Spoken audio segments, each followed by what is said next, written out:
A todos, buenos días, de acuerdo al momento en que ustedes vean el video. Mi nombre es Pablo Toledo, soy docente de la Cátedra de Derechos Humanos, la Cátedra B, que está a cargo del doctor Daniel Pose. Bien, mi idea en esta clase es hacer un panorama breve, conciso, pero intentaremos que sea claro, sobre el contenido de la unidad 6, que está vinculada según el programa, lo tengo acá, por eso miro para acá, sobre el derecho internacional de los derechos humanos y el derecho interno, la constitución y tratados de derechos humanos y el control de convencionalidad. Todos estos puntos un poco van a ver cómo el derecho internacional de los derechos humanos impacta en el orden doméstico, en el orden nacional. Recordemos que el derecho internacional es una fuente de derecho internacional justamente de los derechos y por lo tanto interactúa, articula con el derecho interno de un modo bastante conflictivo, porque en algunos casos va a tener roces y en algunos casos va a tener un acoplamiento armónico, pero no siempre va a ser armónico, por eso es que le llamaba conflictivo en algunos puntos. Bueno, la mecánica de esta clase va a ser a través de este PowerPoint, que después lo voy a subir al PowerPoint individual como un archivo dentro del campo virtual, pero lo voy ahora un poco a ir explicando en la medida de la clase. Espero que este mecanismo de estas clases sean útiles para ustedes y también, antes de empezar con el contenido, les recuerdo que estoy abierto a cualquier consulta a través de los foros que tiene el campus. Bien.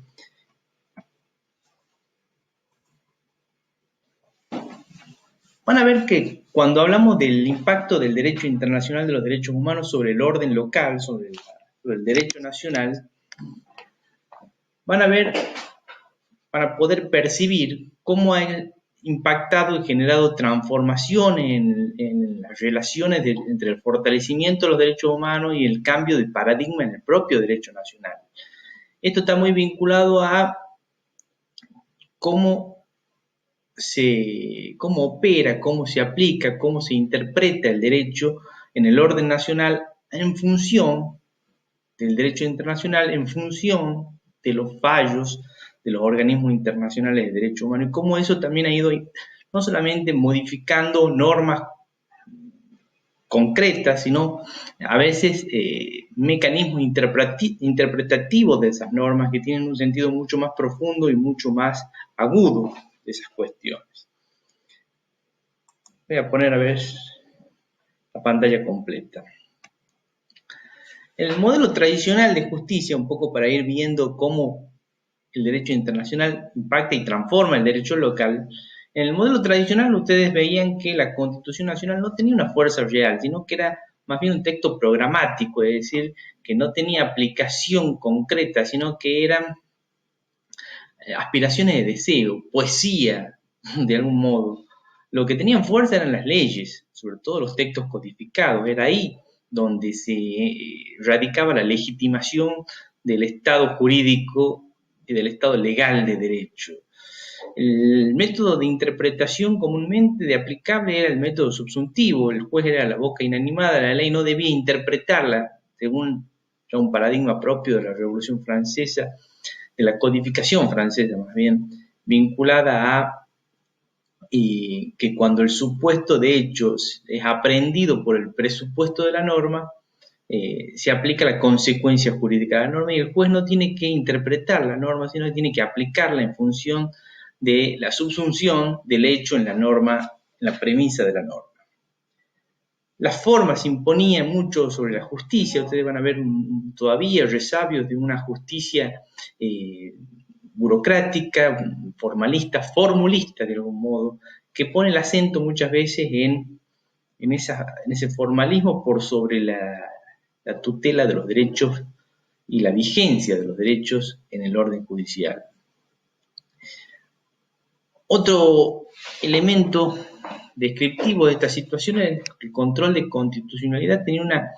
una mirada muy limitada a la invalidación de normas. El control de constitucionalidad permitía invalidar una norma que se contraponía con un texto constitucional,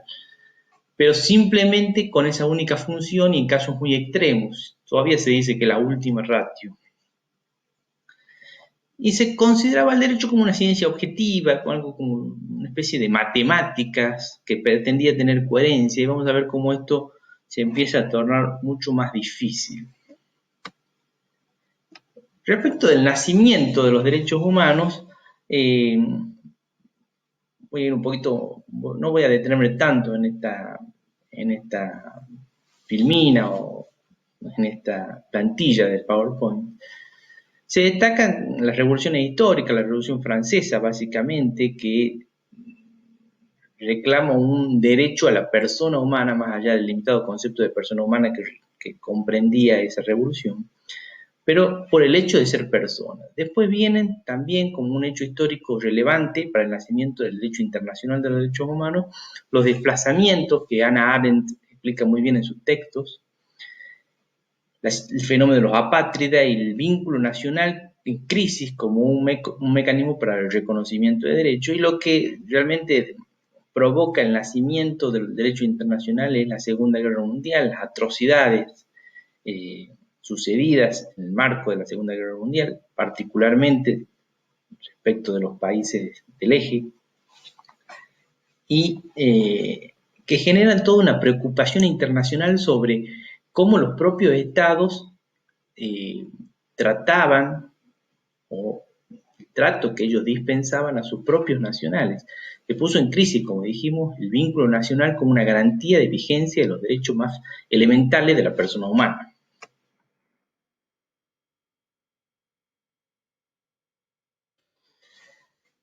¿Cuál es la respuesta internacional frente a eso? La Organización de Naciones Unidas, la ONU, ¿no? Que aún hoy conforma el sistema universal de protección de los derechos humanos.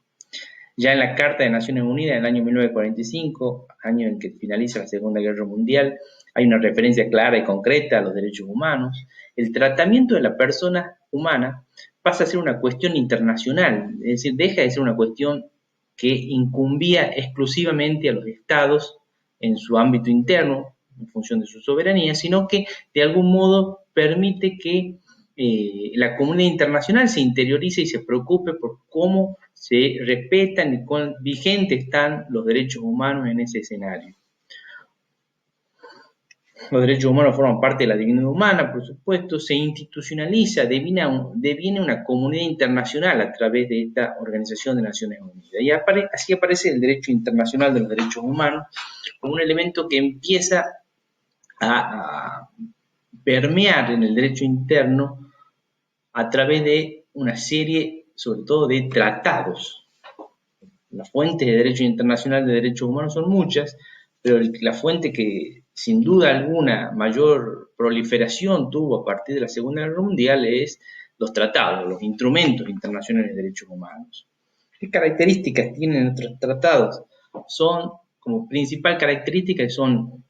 firmados, son suscriptos por estados, pero que no tienen por finalidad un reconocimiento de derecho mutuo entre los firmantes, sino que son los firmantes quienes se obligan y reconocen derechos en el ámbito internacional frente a las personas sujetas a sus jurisdicciones. Entonces, los beneficiarios, por decirlo de algún modo, de esos tratados son las personas sujetas a la jurisdicción de los estados que suscriben esos tratados. Y eso es una característica muy singular, muy típica de los tratados de derechos humanos, que los distingue de los tratados vinculados a cuestiones de intercambios comerciales, por ejemplo. Y el objetivo y fin es resguardar la vigencia y la tutela de los derechos fundamentales, de los derechos humanos de las personas humanas. ¿Por qué hablamos de un cambio de paradigma ahí respecto al derecho internacional público? Porque en el ámbito del derecho internacional público solamente eran personas jurídicas, personas del derecho internacional público, los estados. A partir de esta aparición del derecho internacional de derechos humanos, se reconoce a la persona humana en el derecho internacional público, justamente porque ese reconocimiento de derechos en los tratados va a permitir, va a autorizar a la persona humana a acudir a los organismos internacionales como persona humana y no a través del Estado, justamente denunciando o señalando que el Estado ha sido autor de una violación a algunos de los derechos reconocidos en los instrumentos que suscribió en el marco de esa comunidad internacional de la que le hablaba. Tiene un fuerte crecimiento a partir de la Segunda Guerra Mundial del derecho internacional de derechos humanos, el sistema universal. Encontramos la Declaración Universal de Derechos Humanos, encontramos como fuente también el Pacto Internacional de Derechos Civiles y Políticos, el Pacto Internacional de Derechos Económicos, Sociales y Culturales, la Convención de Derechos del Niño, la CEDAW y muchos otros instrumentos que vienen a proteger, a dar garantías del alcance de esos derechos en todo el mundo, ¿no? Porque este es un sistema que engloba en principio a todos los países del globo. Y a su vez, paralelo, empiezan a nacer sistemas regionales de protección de los derechos humanos. Nacen así el sistema europeo, el africano y el americano, que es el que nos interesa mucho a nosotros por ser el que está vinculado directamente al Estado argentino.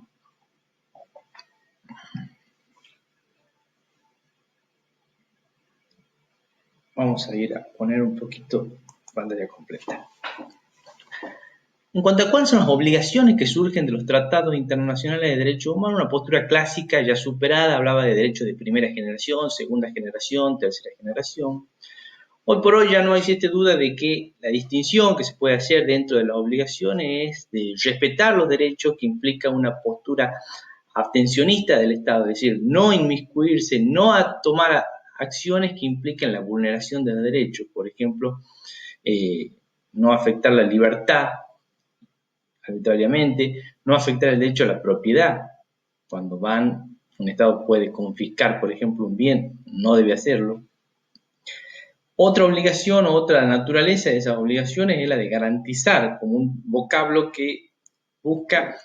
que el Estado sí ya adopte medidas de acción positiva tendiente a lograr que se respete, que se garantice en concreto la vigencia de los derechos humanos. Y eso puede implicar prevenir la violación de los derechos humanos, pero una vez ocurrida la obligación del Estado, aun cuando él no haya sido el autor directamente, es obligación del Estado investigar, sancionar y reparar a través de los mecanismos institucionales que tiene el Estado para lograr esos cometidos. Y como otra obligación es propia de que surgen de los tratados internacionales de derechos humanos, está la de adoptar medidas para lograr adecuar el derecho interno al derecho internacional y la medida de cooperación, naturalmente, entre los estados. ¿Qué ocurre cuando hay un incumplimiento? El incumplimiento lo que va a permitir es acudir al ámbito internacional. En el ámbito del sistema universal, ustedes lo que van a poder observar es que cada instrumento, cada tratado, va a contar con un comité de expertos que va a ser el organismo encargado de monitorear el cumplimiento de las obligaciones que surgen de cada uno de esos instrumentos. Por ejemplo, el Pacto Internacional de Derechos Civiles y Políticos tiene el Comité de Derechos Humanos. El Pacto Internacional de Derechos Económicos, Sociales y Culturales tiene el Comité de Derechos Económicos, Sociales y Culturales. Y esos organismos a quienes deben acudir las personas que sienten que su Estado, que algún Estado ha afectado algunos de los derechos vinculados a esos instrumentos en particular. Otra lógica distinta es la que presenta el sistema interamericano de protección de los derechos humanos, que tiene dos organismos concretos, que son la Comisión Interamericana de Derechos Humanos y la Corte Interamericana de Derechos Humanos. La Corte tiene una doble competencia, una competencia contenciosa, que es cuando la persona denuncia de algún modo al Estado frente al sistema interamericano. La denuncia va a ingresar a través de la Comisión Interamericana de Derechos Humanos y luego puede llegar, como ya vieron seguramente en alguna clase anterior, puede llegar a la instancia de la Corte Interamericana de Derechos Humanos. Pero tiene una segunda competencia la Corte vinculada a la competencia consultiva, es decir, los estados o la Comisión Interamericana pueden pedirle a la Corte que interprete el alcance, el sentido de alguna norma o algún instrumento vinculado al sistema interamericano de derechos humanos. La Corte tendrá que explicar ahí en ese caso cuál es el alcance de esa norma o cuál es el sentido que tiene una determinada norma para poder aclararlo. A través de estas competencias contenciosas y consultivas y la comisión a través de los informes generales e individuales que realiza, se van elaborando estándares internacionales que pueden ir mucho más allá o darle un sentido mucho más concreto del que surge de la propia norma concreta del instrumento internacional. Ahí puse dos ejemplos. Por ejemplo, me voy a agotar en este caso con el artículo 8.2H de la Convención Americana sobre Derechos Humanos, que habla del derecho al recurso simplemente. Bueno, después la Corte Interamericana interpretó que ese derecho al recurso implica un recurso amplio e integral, es decir, que no se detenga en cuestiones de hecho y prueba, sino que también permite abordar cuestiones vinculadas a la aplicación del derecho y los principios propios de esa aplicación de derecho.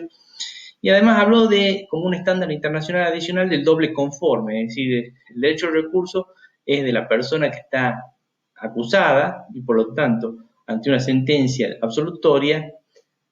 y un recurso de la parte acusatoria con una condena posterior, no estará garantizado el derecho al recurso porque en ese caso no ha podido recurrir la persona que ha sido condenada, sino ha podido recurrir la parte acusadora. Por lo tanto, tiene que garantizarse este estándar internacional a través de un recurso ante la condena. Bien, vamos a seguir. Pero claro, como menciona Abregu en su texto y muchos autores, de modo muy claro, el sistema interamericano, todos los sistemas internacionales de protección de los derechos humanos tienen limitaciones. Primero, limitaciones porque no pueden procesar y brindar respuestas efectivas a un número inmenso de situaciones que pueden provocar que las personas sujetas a la jurisdicción de los estados sientan que se han vulnerado sus derechos. Es un sistema interamericano, universal, es un sistema subsidiario y complementario, por lo tanto es necesario que se agoten los recursos internos para poder recién acudir al sistema internacional. Y eso hace que los sistemas internacionales de protección de derechos humanos tengan limitaciones concretas, limitaciones materiales para poder procesar todos estos asuntos y limitaciones jurídicas que van a impedir que cualquier asunto que se sienta injusto pueda recibir una respuesta y una tutela por parte de los sistemas internacionales. Entonces, esto nos lleva a la siguiente cuestión, que es el desafío de nuestro siglo, es nacionalizar esos estándares internacionales sobre derechos humanos en el propio orden local, en la propia dinámica judicial y de gestión pública nacional. Y ahí es donde se incorpora el concepto de control de convencionalidad. Básicamente, más allá de su técnica o de su mecánica concreta, es una nueva instancia o un elemento, una herramienta muy importante dentro de ese desafío de lograr nacionalizar los estándares internacionales sobre derechos humanos. Ya vamos a ver por qué. Para analizarlo de distintas perspectivas, el control de convencionalidad y el derecho, y en general el derecho internacional de los derechos humanos y su aplicación en el orden local, es importante distinguir dos dimensiones, si se quiere, del control de convencionalidad y de esa incorporación del derecho internacional. Uno es vinculado a los instrumentos internacionales y los fallos que surgen del sistema interamericano, del sistema universal, y frente a eso, ¿qué posturas adoptamos? ¿Son normas programáticas o son normas operativas y qué jerarquía tienen?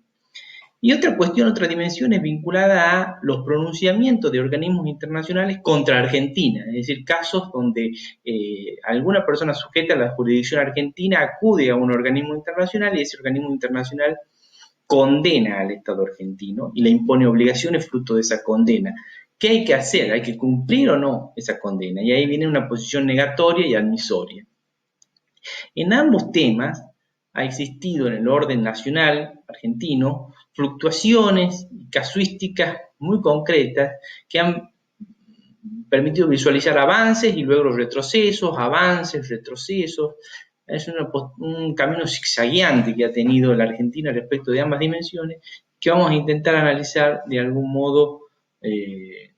que permita conocer los trazos más importantes de la cuestión. Por ejemplo, Argentina antes de la reforma constitucional del año 1994, un fallo que se destaca es el fallo de Mejían contra Sofovich, ustedes lo conocerán, en el año 92, es decir, 2 años antes de la reforma constitucional. Ese fallo es muy importante porque eh, le da un gran valor al derecho internacional de los derechos humanos. Todavía no se habla de control de convencionalidad en esta instancia. Para ir adelantándome un poco, en el año 2006, recién la Corte Interamericana habla del control de convencionalidad, más allá de que sea un rótulo que implica una acción que ya lo había utilizado de algún modo, con un rótulo distinto, con una semántica distinta, ya lo había utilizado ante la Corte Interamericana. Pero en el año 92 la Corte Suprema de Justicia de la Nación, Argentina, ya dice que el derecho internacional, la Convención Americana de Derechos Humanos, sobre derechos humanos y en general los tratados internacionales sobre derechos humanos tienen una jerarquía superior a las leyes que son operativos, que hay que prestar mucha atención a la jurisprudencia internacional. En este caso se trataba sobre un caso de derecho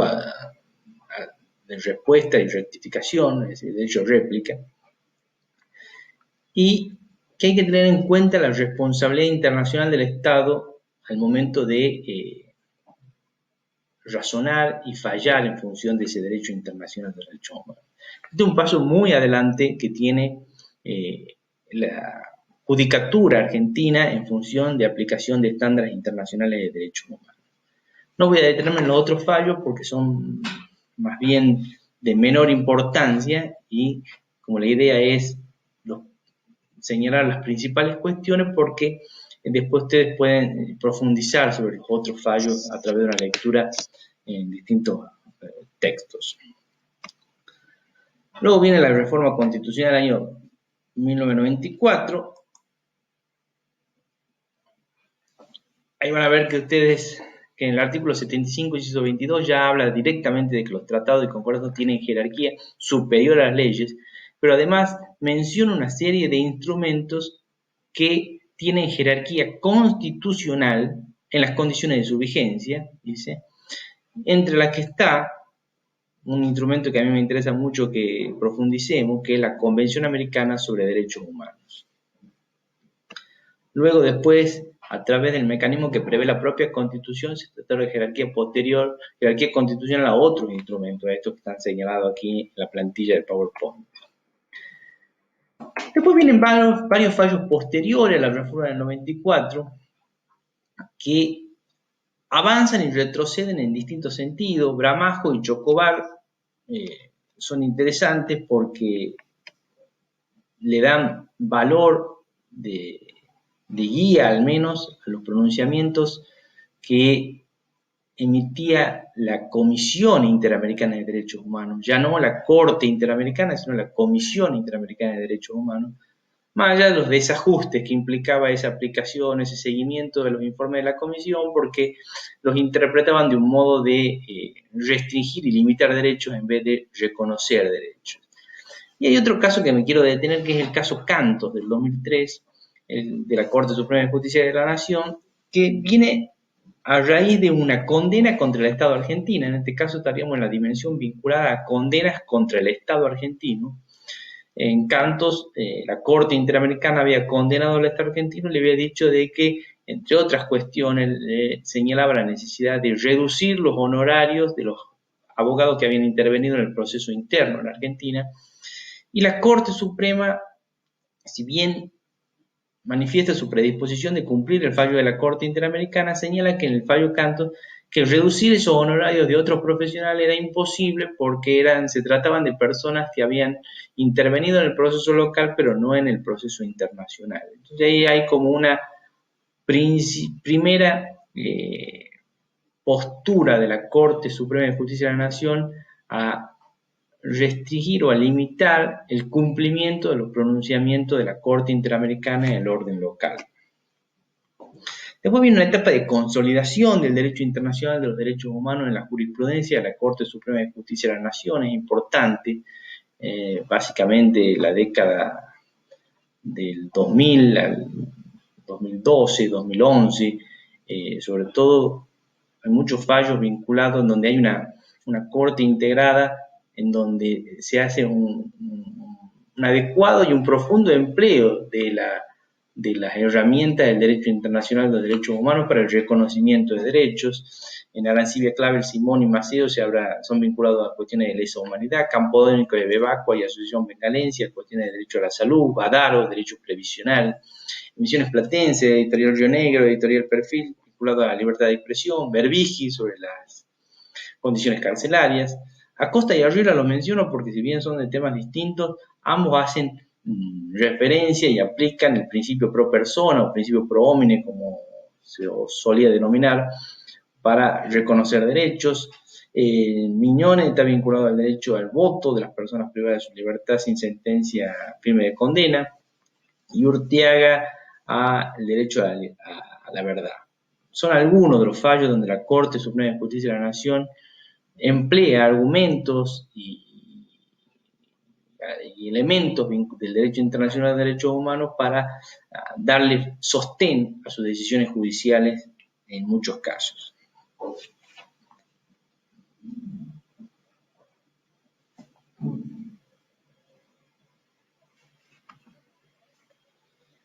Luego sí viene el control de convencionalidad ya como una herramienta que viene a fortalecer esa introducción del derecho internacional de los derechos humanos en el orden local. Como les decía anteriormente, el fallo de la Corte Interamericana, en el caso de Almonacid, Arellano y otro contra Chile, del 2006,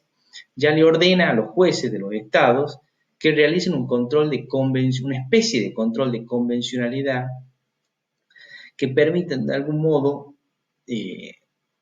inaplicar las normas locales que se contrapongan al derecho internacional de los derechos humanos. Como vamos a hacer otro video vinculado a la jurisprudencia, vamos a dejarlo ahí nomás, no vamos a profundizar, sino a simplemente señalar las líneas más importantes, los trazos más importantes de este recorrido. Meses después, en Trabajadores Cesados del Congreso, Aguado Alfaro y otros versus Perú, la Corte Interamericana señala que ese control de convencionalidad que deben hacer todos los jueces del sistema, no solamente la propia Corte y los organismos del derecho internacional de los derechos humanos, sino los jueces nacionales,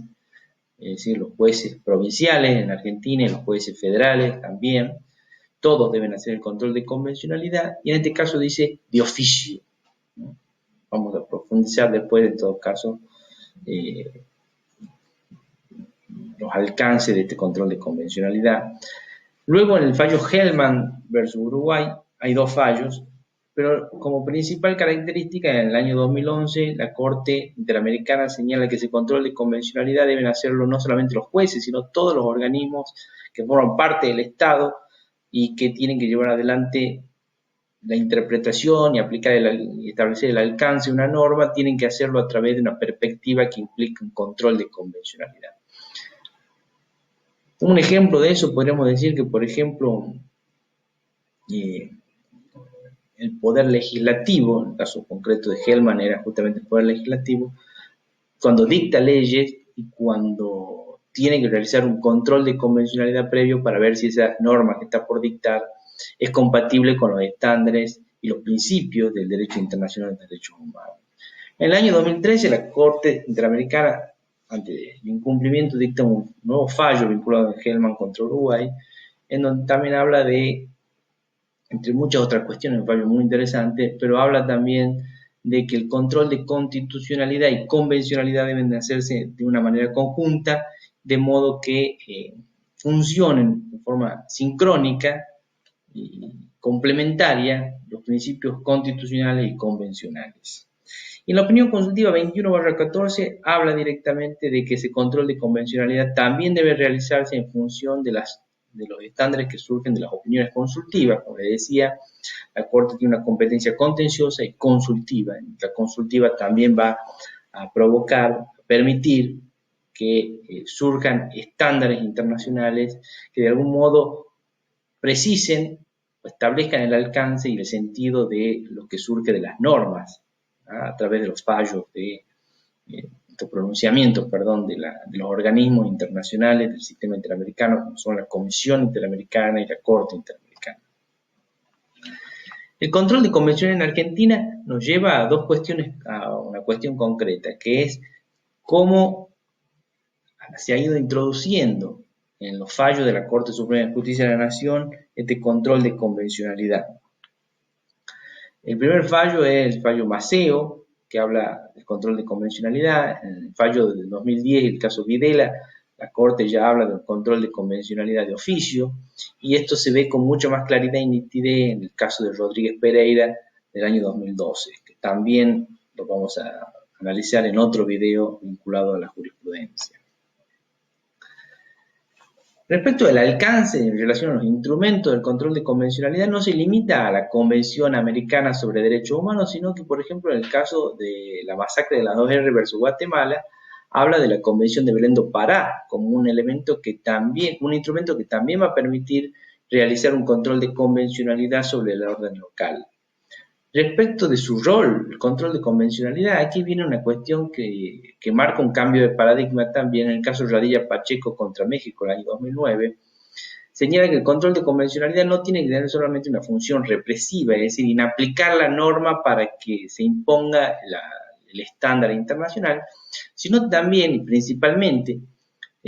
interpretar la norma local para darle un sentido que sea compatible con el derecho internacional a los derechos humanos. Esto va a permitir un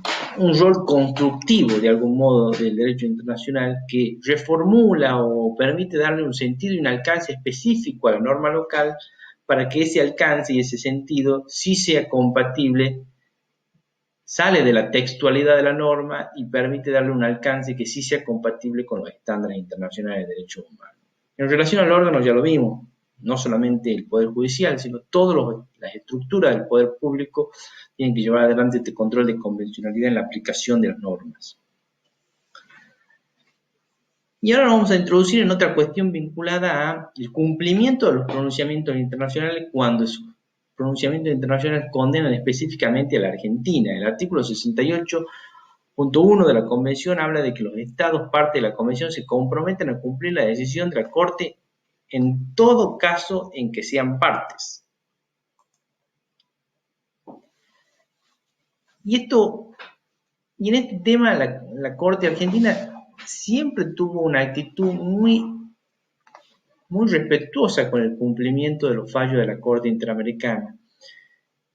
Tanto en el caso Bulacio contra Argentina, es un caso, así está denominado en la Corte Interamericana, en el ámbito local era el caso Expósito.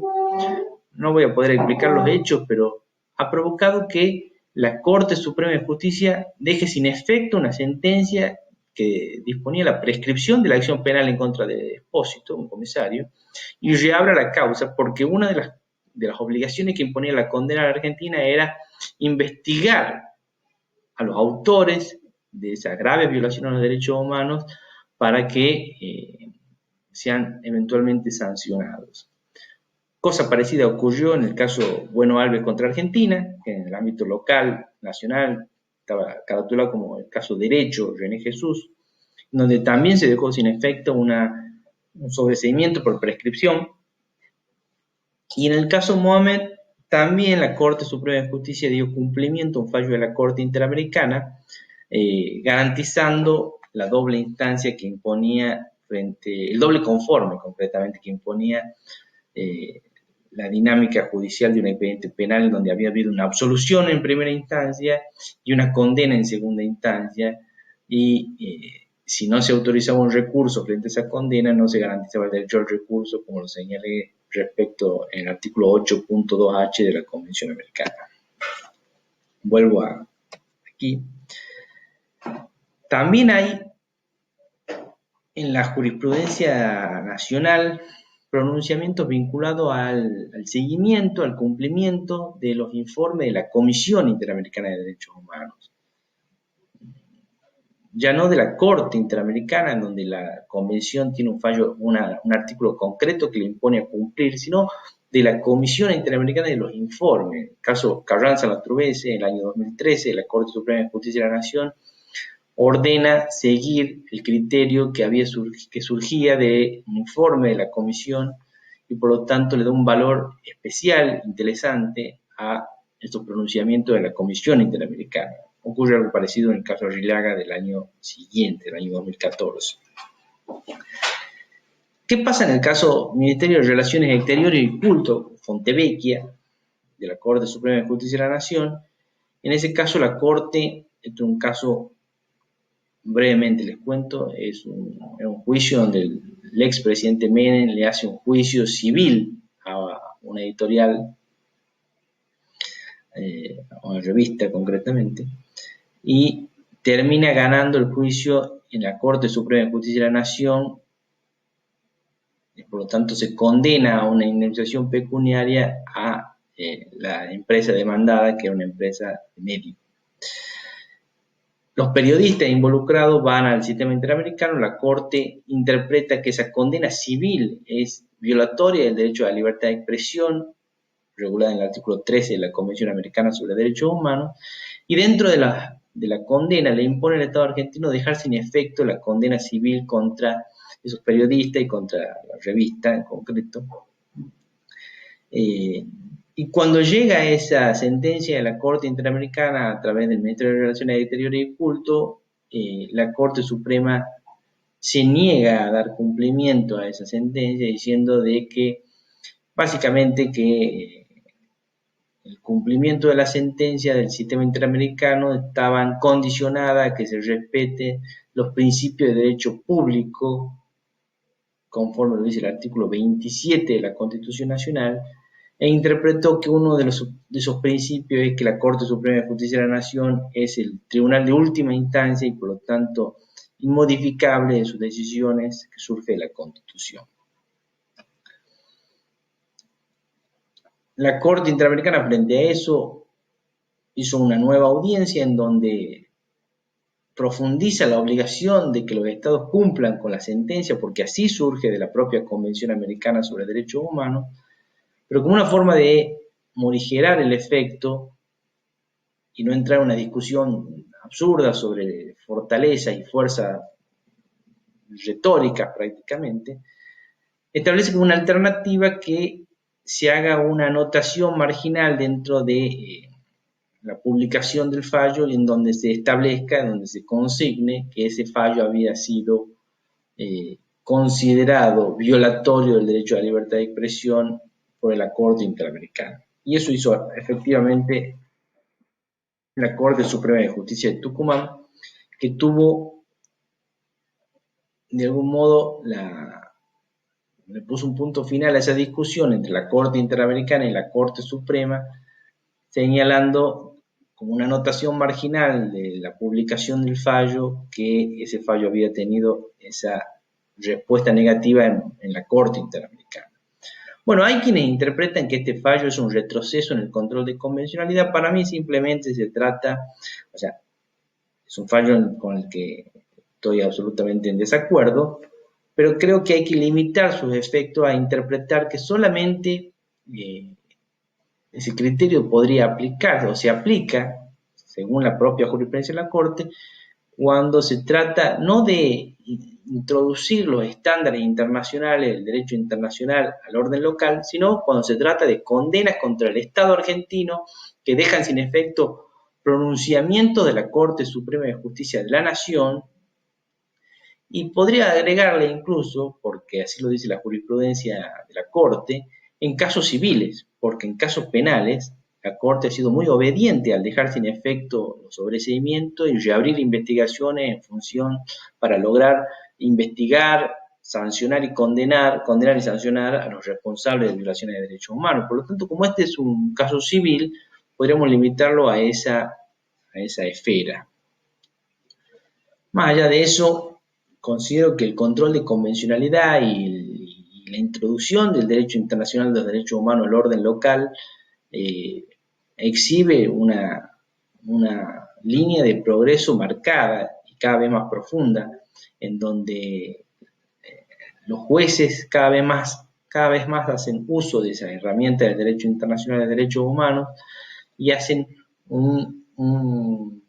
análisis más convencional de las normas locales en función de estas obligaciones que surgen del sistema interamericano y del sistema universal de derechos humanos.